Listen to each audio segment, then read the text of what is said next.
continue our thoughts in the Sermon on the Mount. I believe it's appropriate to go ahead and start by reading the first passages. We talked about that to tie into our lesson tonight. Read along if you would. Chapter 5, 1 through 12. Seeing the multitudes, he went up on a mountain, and when he was seated, his disciples came to him, and he opened his mouth and taught them, saying, Blessed are the poor in spirit, for theirs is the kingdom of heaven. Blessed are those who mourn, for they shall be comforted. Blessed are the meek, for they shall inherit the earth. Blessed are those who hunger and thirst for righteousness, for they shall be filled. Blessed are the merciful, for they shall obtain mercy. Blessed are the pure in heart, for they shall see God. Blessed are the peacemakers, for they shall be called sons of God. Blessed are those who are persecuted for righteousness' sake, for theirs is the kingdom of heaven. Blessed are you when they revile you, persecute you, and say all kinds of evil against you falsely for my name's sake. Rejoice and be exceedingly glad, for great is your reward in heaven. For so they persecuted the prophets who were before you. Familiar passage. It begins the Sermon on the Mount, Matthew 5 through 7. It's the longest sermon or discourse that's recorded for us.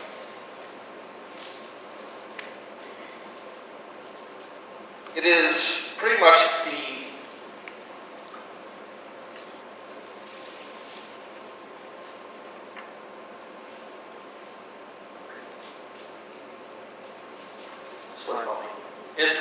a discourse of the fundamental beliefs, the fundamental concepts that Jesus wants to discuss with us and mention and bring to our attention as he contemplates the beginning of his ministry.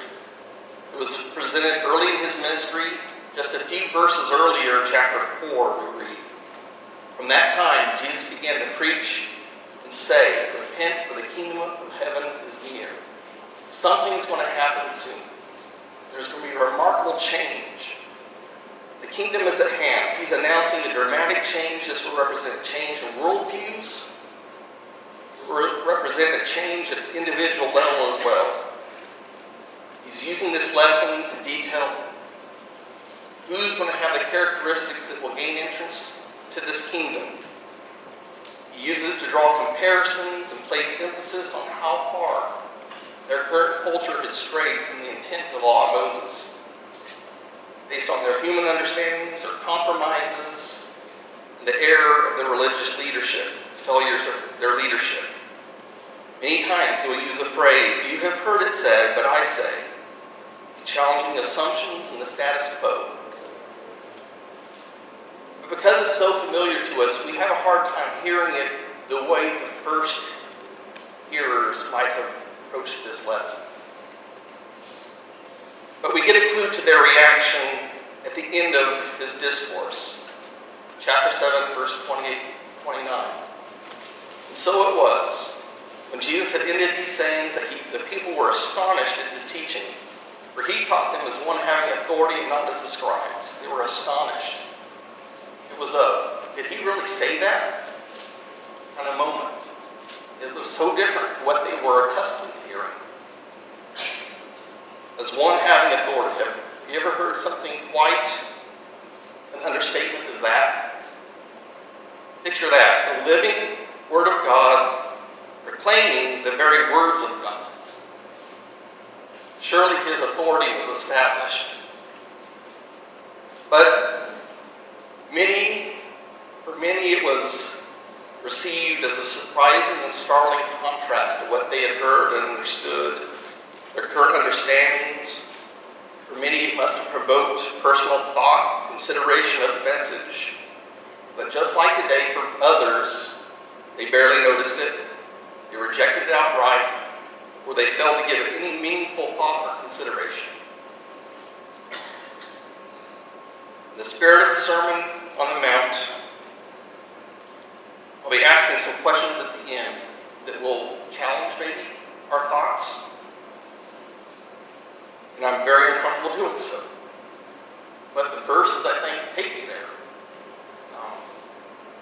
I'm not trying to be controversial. I'm not trying to be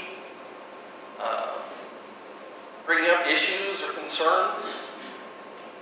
But I think it's important that we study the Word as it's presented. To the questions, I won't give answers, because I think many of them are personal answers.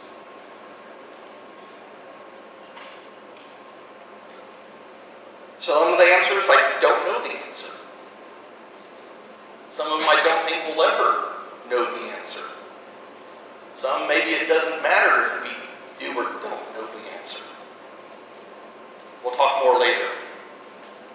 Maybe I piqued your interest.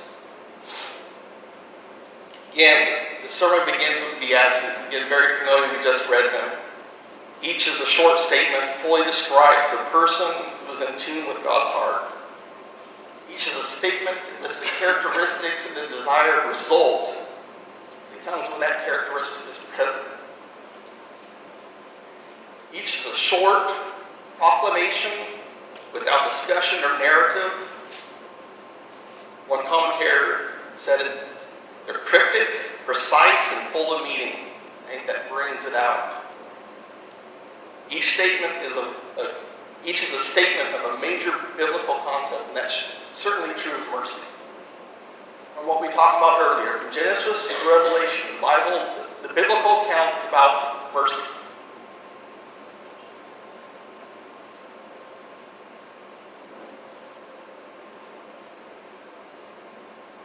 It's all about the plan, the preparation, the preservation, the presentation, and the perfection of God's plan to bring mercy through Jesus Christ. I don't know if I read that somewhere or not, or it just came to me. I think I must have read it somewhere. But it entails everything the Bible has to tell us. Blessed. That's a word that's not easily translated into our thought, our language. The closest word is happy. It has connotations of happy, fortunate, favored. It comes from the Greek word, you can't have a good sermon without a Greek word thrown in. Makarios means happy or worthy of congratulations. It connotates when God extends his benefit to someone. Review so far this summer, we've talked about poor in spirit, those who mourn, those who are meek, those who hunger and thirst for righteousness. These are all characteristics of the heart of an individual. This one tonight is a little different. Mercy is something we do. It's not something that's internal to us. It's something we act upon. Fully appreciate the context. I think we need to look at some words that relate to mercy and how they're similar but different, and they connotate different meanings, and how we can apply that to our thoughts tonight. Mercy, grace, compassion, and how they relate to forgiveness. Mercy, to give help to the wretched, to relieve the miserable. Connotation of mercy is that the recipient is helpless to resolve their conditions by themselves. That's what we just talked about a few minutes ago. The condition we found ourselves prior to receiving God's grace. Similar to grace, and it's often used interchangeably with grace and mercy, but it's a little different. Grace, the love of God which has been shown to an undeserving mankind. Also, sometimes referred to as unmerited favor. It's a gift. It's something we didn't earn. We can't do anything to get. It's something offered to us. The distinction is that mercy is the compassion of God that motivated him to look down upon us as helpless, hopeless, miserable. Grace is the unmerited favor and love that moved him to freely provide a way to lift the guilt of our sin from us. Compassion is pity, it's concern for the suffering or misfortunes of others. Now we're familiar with that, but it's not the way we typically see it in our world. Compassion now is, well, I feel bad for you. I'm sorry you're going through that. But biblical compassion is different. It's an act of verb. It's doing. It's something that's shown. The thought there is you can sympathize or empathize with someone dealing with an illness. But compassion is cleaning their house or doing their laundry. It's bringing food to them. It's the things that you do to help their condition. In a few minutes, we'll look at the parable of the Good Samaritan, and we'll spend more time with that. But at the end of that, it's important, I think, we look at this verse. And Jesus said to him, "Go and do likewise." That's mercy. That's the compassion that someone has, that they act and do something to help.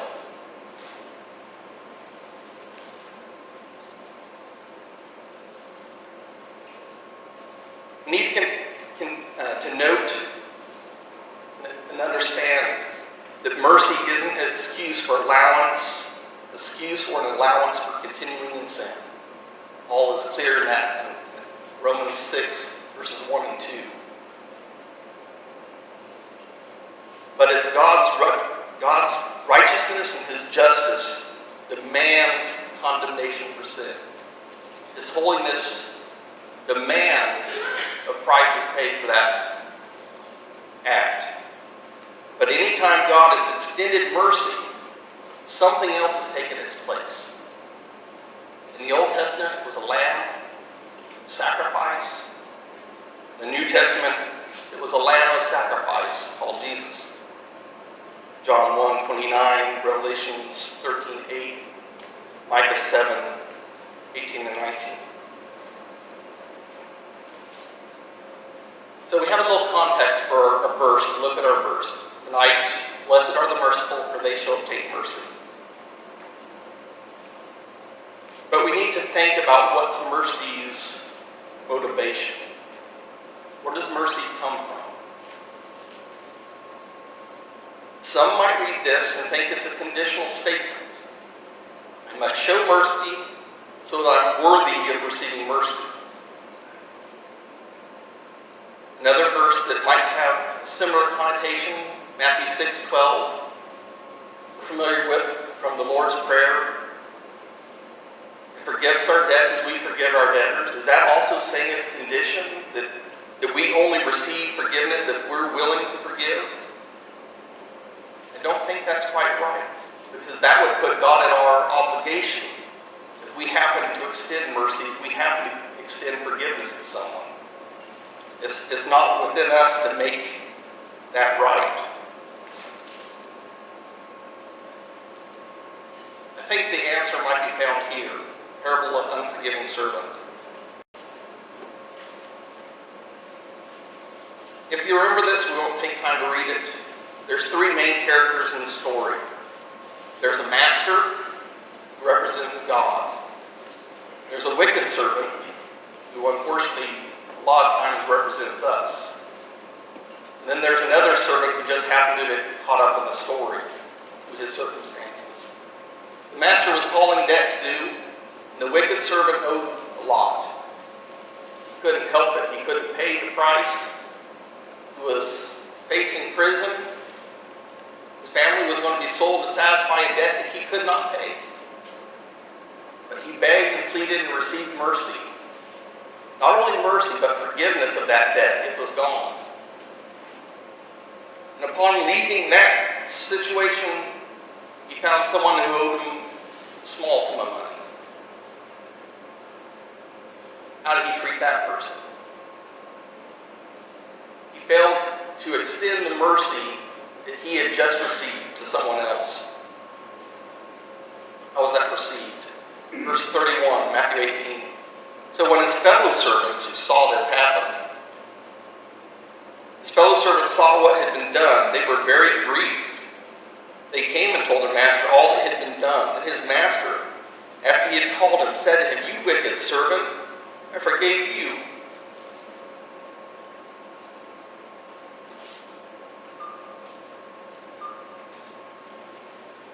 I forgave you all the debt because you begged me." Obviously, the master expected and had a natural and a right expectation, as well as the people who observed the situation, They were just as shocked that someone would behave such.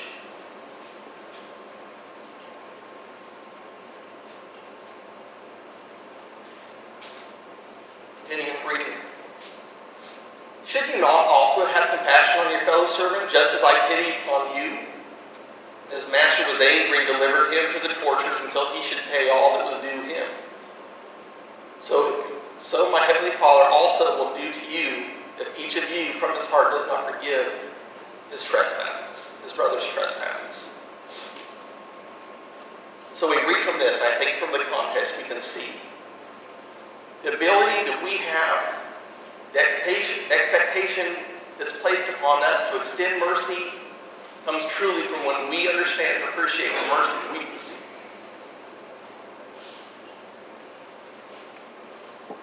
We must experience the blessing of mercy before we are able to dispense that mercy to others. That mercy comes from a motivation of a thankful heart. Don't miss verse 35. There's a strong warning for each of us there. As we discussed earlier, mercy is an action. It's something done. It's something that we show to other people.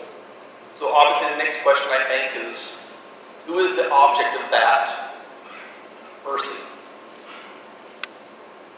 I came up with 3 categories that we'll discuss, different people that we might consider. First, the undeserving, those who have wronged us.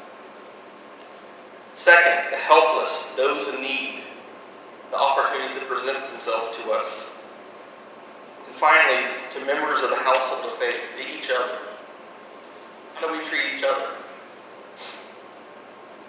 First, the undeserving. These are the people who have not asked for it, they don't expect it, they're not seeking our forgiveness. They frankly don't care. I think Matthew 5:43-44 speak to this. You have heard it was said, you shall love your neighbor and hate your enemies. This is Jesus speaking. But I say to you, love your enemies, bless those who curse you, do good for those who hate you, pray for those who spitefully use you and persecute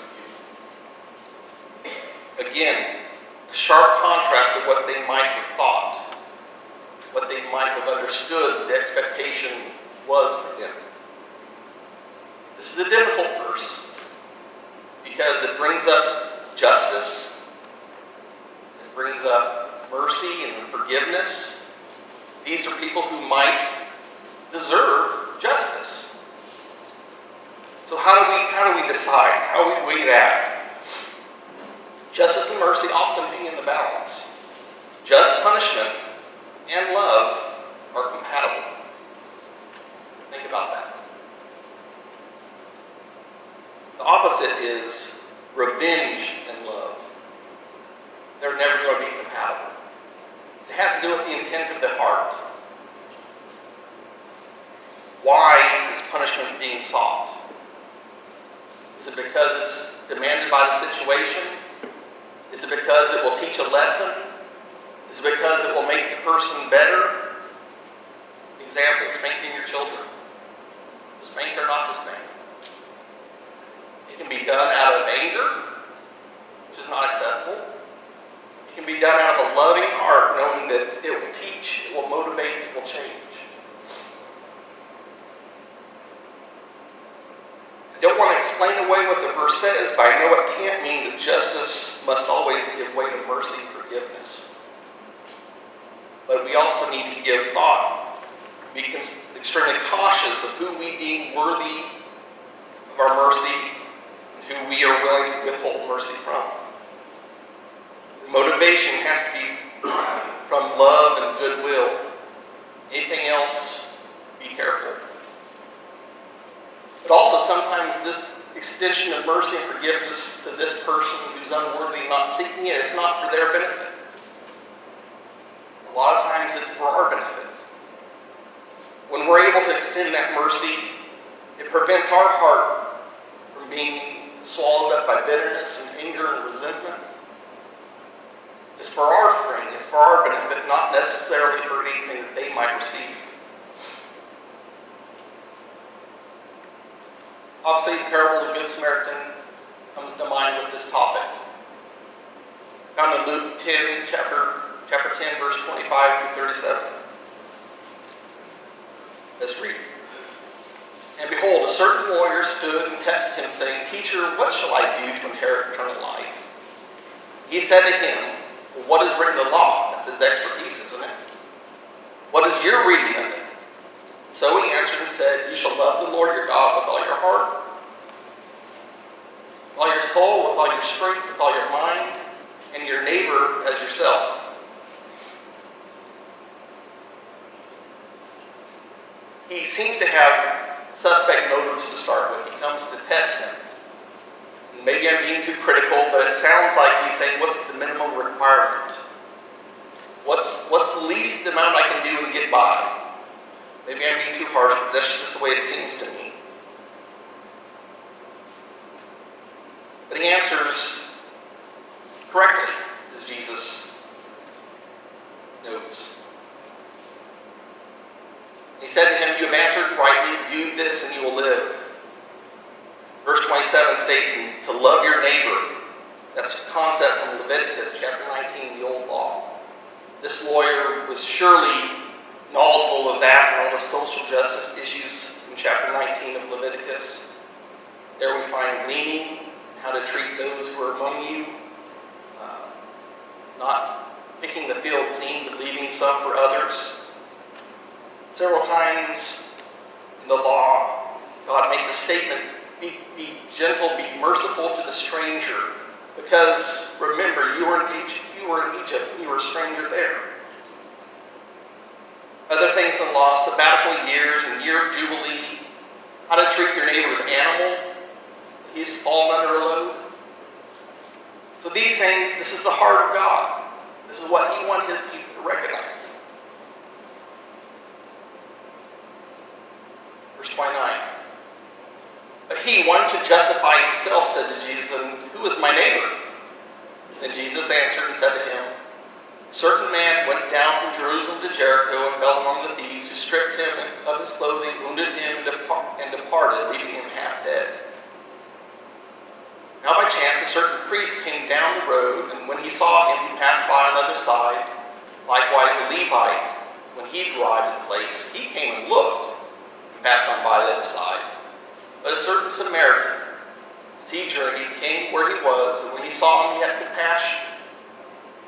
So he went to him and bandaged his wounds, pouring on oil and wine, and set him on his own animal, brought him to an inn to take care of him.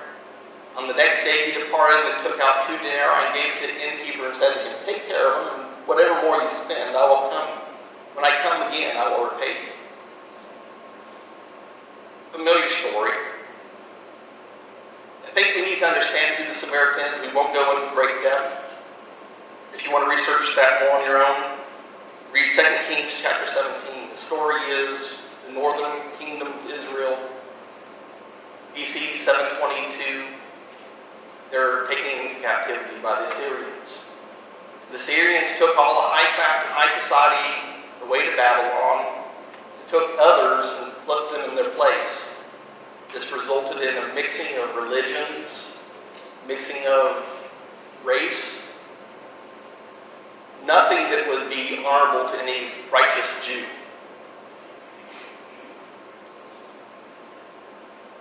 So this is shocking.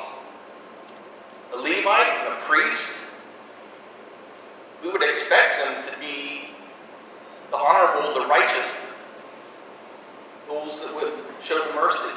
They might have had good reasons. You don't know which way they were going. Were they going to Jerusalem? If they were going to Jerusalem, they wouldn't want to be defiled by touching a possibly dead body or blood or anything that would make them unclean to keep them from doing their spiritual duty. It's maybe a right argument to some extent, but we'll consider that in a little bit. But the Samaritan, this heretic half-breed, dealt mercifully with the helpless man. Familiarity loses its impact on us. I don't want to be offensive, but how would it sound in our language today there was an elder and a preacher who walked down the road, followed by a militant member of the Unitarian Church, someone who we might consider completely opposite from our religious values, our religious culture, everything that we would hold in honorable and esteem. What's Jesus' point in this story?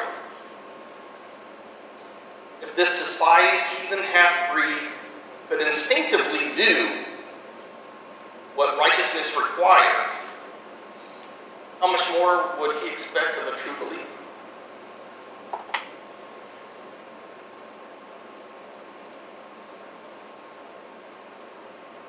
He concludes, so which of these three do you think was a neighbor to him who fell among the thieves? And he correctly determined, he who showed mercy on him. As we said, go and do likewise. How about another story that we might be familiar with? Matthew chapter 9, verse 9 through 11. Verse 9. As Jesus passed on from there, he saw a man named Matthew sitting at a tax office. He said to him, follow me. So he arose and followed him. Now it happened as Jesus sat at the table in the house, that behold, many tax collectors and sinners came down and sat with him, and his disciples. When the Pharisees saw it, they said to his disciples, why does your teacher eat with tax collectors and sinners? For their understanding, we just talked about the ceremonial cleanness laws. They were certain of their correctness on that matter. They were insulted, dismayed, that this person who called himself a rabbi would violate such basic law.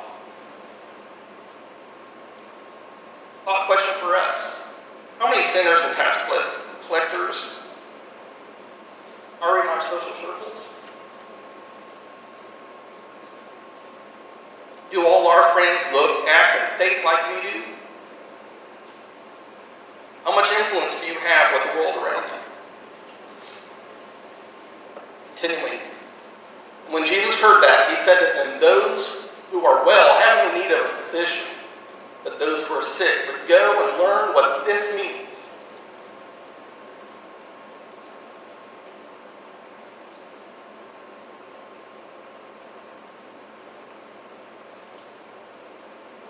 I desire mercy and not sacrifice, for I did not come to call the righteous but sinners to repentance.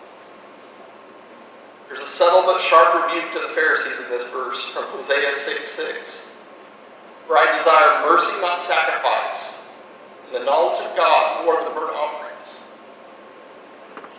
Do you mean there's things that are more important than doing our quote-unquote religious duties correctly? I mean, we can do all the right things, we can meet regularly, sing, pray, give a contribution, and still fail to fully satisfy God's desire for us. God desires a heart moved to extend his mercy to others. He desires our hearts. He wants us to know him with all that we are, soul, mind, body, and strength.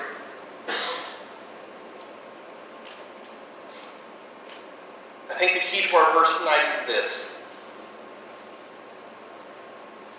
Only a person who is poor in spirit, someone who understands their emptiness, their dependence on God, they're powerless to do anything about their condition. Someone who's mournful, who understands their sinful condition before God.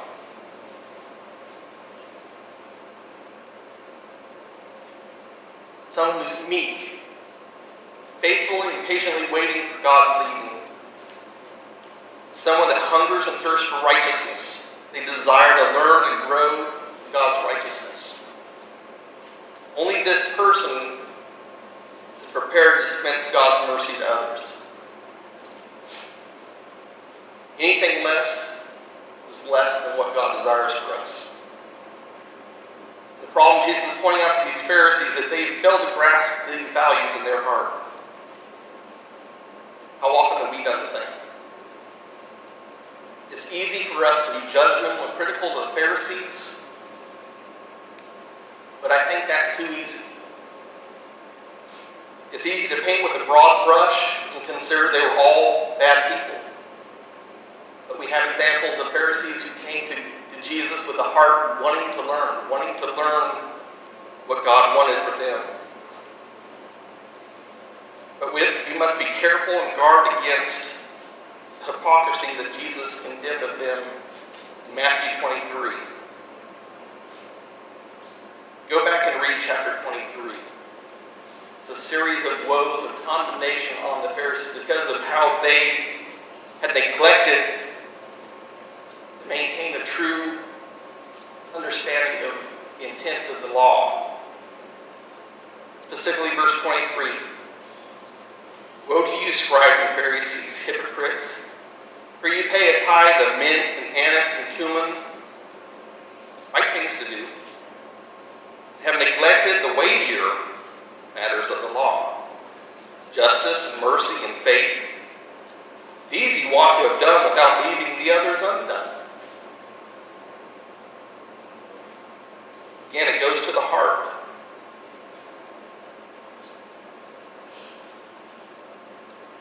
This is where it gets challenging for me, but I'll press on. What are the weightier matters of the law today?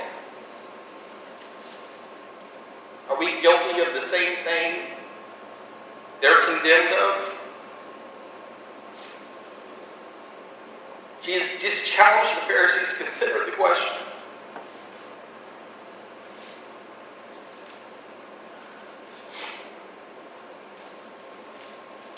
I believe in order to grow mature in all righteousness, we must be willing to do the same.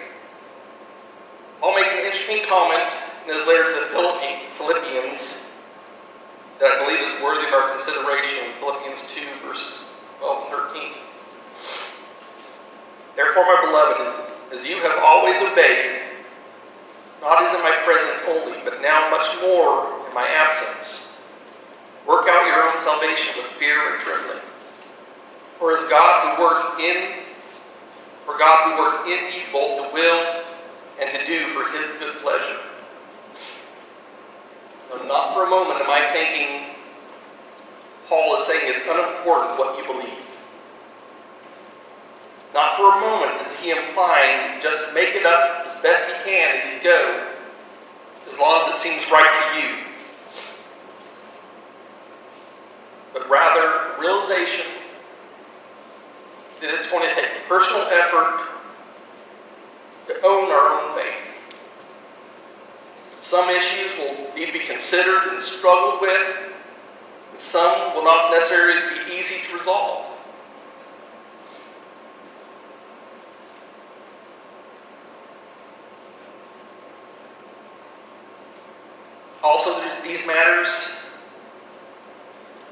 Also, that these matters need to be considered with a reverence for God, respect for him, with the seriousness that our soul salvation demands. That somehow God has a role to work in us as we grow and mature in our faith. And that's not all up to me to protect myself.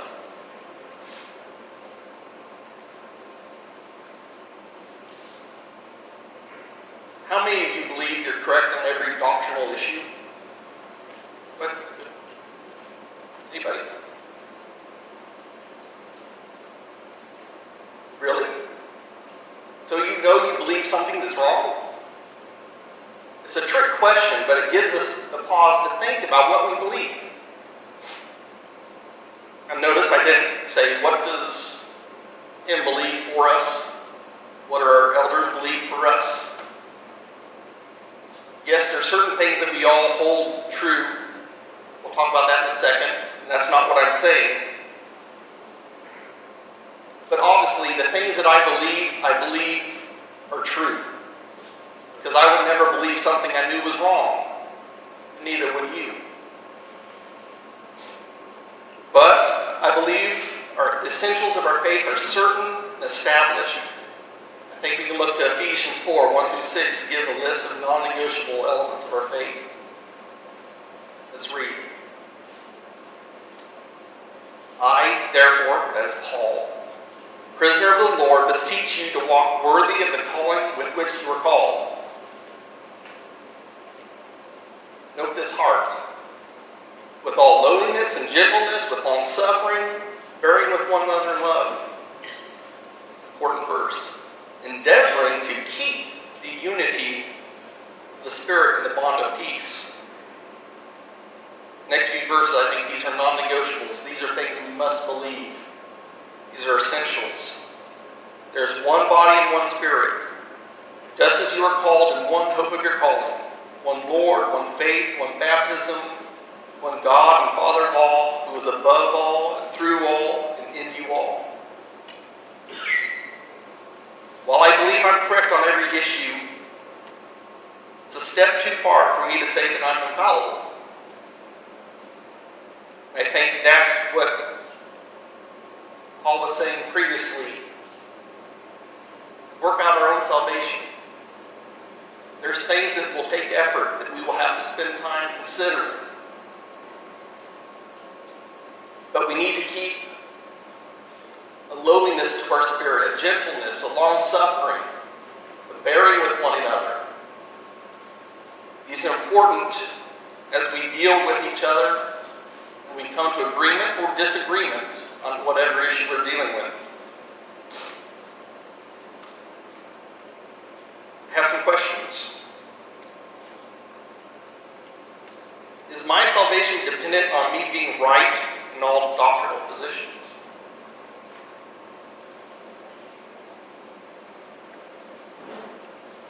Again, I won't answer it. Is it even possible that I could be right in all doctrinal positions?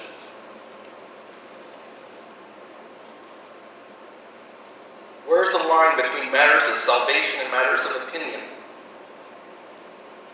How many factions and splits have been caused by honest people with firmly held beliefs who are unable to extend love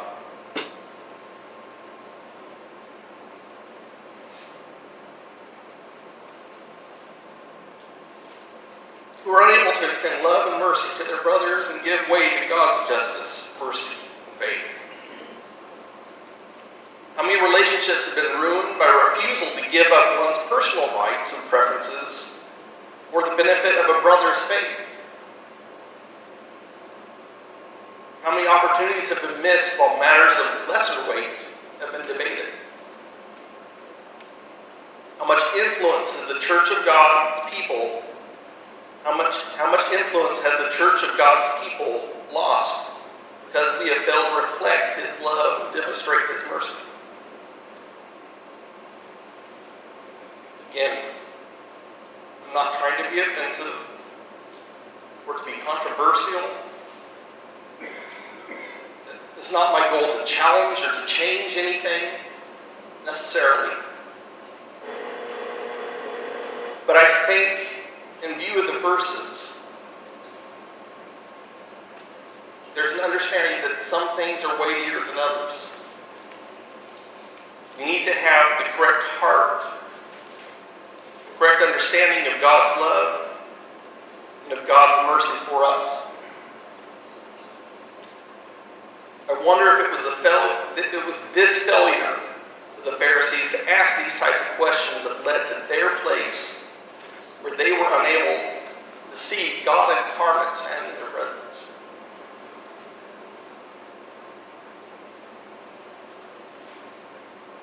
I'll go back and answer a couple of these questions. I can't help it. No, I don't think my salvation is contingent on me being correct on every issue. It can't be. Why? Because that puts the power in my place. It's contingent on me being right.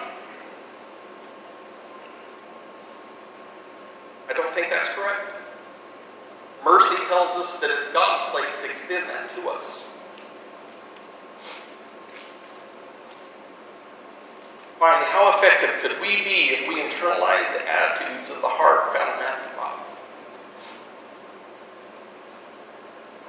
I'll conclude with a poem that some might prefer or appreciate where it comes from. is harder than a lie, and darkness seems safer.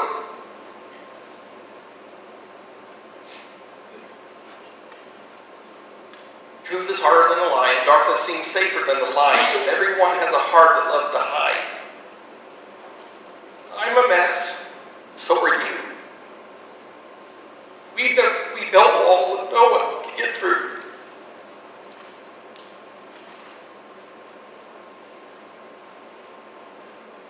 Yeah, it may be hard, but the best thing we could ever do, is bring your brokenness and I'll bring mine. Because love can heal what hurt divides. And mercy's waiting on the other side if we're honest. Don't pretend to be something that you're not, living life afraid of getting caught.